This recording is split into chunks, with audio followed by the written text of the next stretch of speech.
Hello and welcome to Sports Tavern Talk. I'm your host, Elijah Loyola. Today we move on to the third team in the NFC East Division, the New York Giants. And quite frankly, I am excited to see how the Giants season will play out for the next season. With John Harbaugh as the new head coach and taking helm of the team, they certainly have gotten quite busy during free agency in helping out their defense and helping develop Jackson Dart. So let's take a look at what the Giants did to help improve their team. During free agency, the New York Giants certainly got busy in bringing in players for both sides of the ball.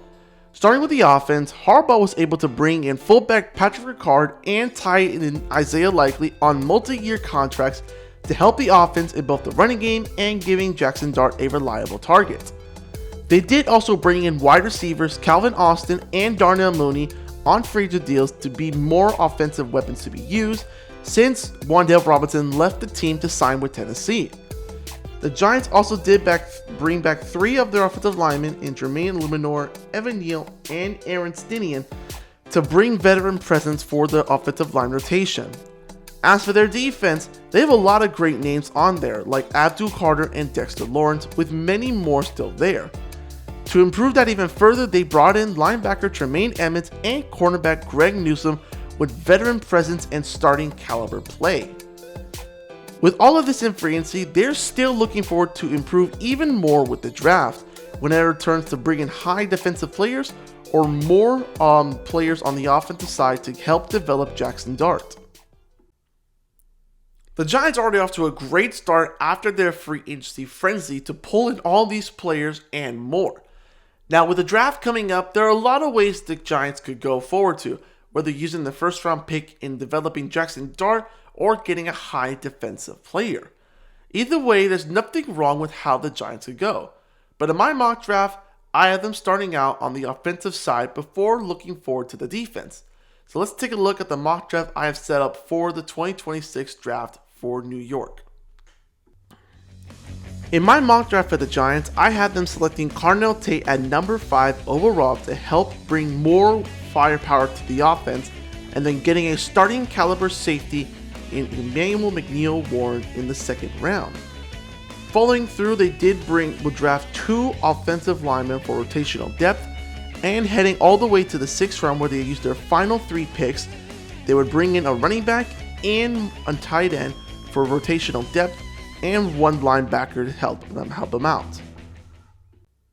With the Giants defense adding more pieces to an already underrated defense, the offense takes more priority in terms of draft picks, with John Harbaugh needing to develop Jackson Dart early and more often, which is why Carnell Tate was selected 5th overall in the draft. And let's start off with him on a reason why he might be a better fit for the Giants. Carnell Tate would be the selection at number 5 for me instead of Caleb Downs. Standing at 6'2", 192 pounds, he is a top prospect that embodies the next evolution from Ohio State. Tate is an alignment and versatile receiver who wins with smooth route running, a large catch radius, and exceptional intelligence. He also displays great ball tracking skills and a strong contested catching ability. Tate also has the technical prowess that can compensate for his speed limitations, and not to mention, he brings championship experience coming out of Ohio State. Surely Caleb Downs would be available at number 5 for the Giants, but for me, Carnell Tate makes a lot of sense for the Giants to be taken instead of Downs. Tate will be a great number 2 option to play alongside Malik Neighbors, as both of these guys being young wide receivers with tremendous talent can help Jackson Dart beat with big plays downfield and stretching it out for other players. Hence the reason why Isaiah Likely would also benefit out of this too as well, not to mention with Cam Scatterbo being a great option as well. Carnell Tate just provides that nice option on the offensive side of the ball to help bring everyone out together for more skills and more openings. If some way somehow Caleb Downs wasn't available or the Giants decided to take him, there's another high caliber safety that the Giants could find in the second round who could become an immediate starter for their defense, and that would be Emmanuel McNeil-Warren. Standing at 6'3", 201 pounds, he is a prospect with exceptional length and frame with raw talent at the safety position. McNeil Warren displays leverage advantages to play in contested situations, can create turnovers with punch-outs and attacking the football at contact points, and brings physical presence to create problems for slot receivers and tight ends in the box.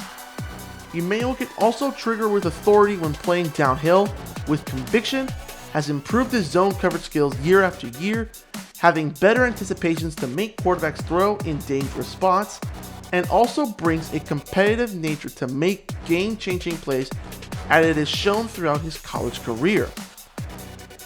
This player would also provide a lot of high value for the Giants at the safety position to improve their secondary, especially with his large frame and creating turnover ability, who might be a great starting caliber defense that John Harbaugh might like see as he used with Kyle Hamilton back when he was in Baltimore. In my opinion, it is better in the case of the New York Giants to have more offensive players drafted than defensive players to help develop Jackson Dart in any way possible as they continue to play in a loaded division. Frankly, the expectations for the New York Giants aren't that high, especially with how loaded that division is. But quite frankly, I see it differently. I think the Giants could make a lot of noise with those teams playing around between the Eagles, the Cowboys, and the Commanders, as they can go out and win a lot of football games. Not enough to make the playoffs, but enough to say that there is something in New York that is brewing really well, and John Harbaugh might have been the key. So my expectation for the Giants, if they could win 7 or 8 games next season, might be a little high, I'll say a minimum of 6. 6 to 8 games. If they fall between those wins and Jackson Dart shows out with more development, safe to say the Giants definitely made the right call on how they in free agency, in the draft, and who they used as their new head coach. That's all the time for today. Thank you for watching Sports Tavern Talk. Make sure to always leave a like and comment on the video, and make sure to always follow me on YouTube, Instagram, and on X. And as always, I will see you next time.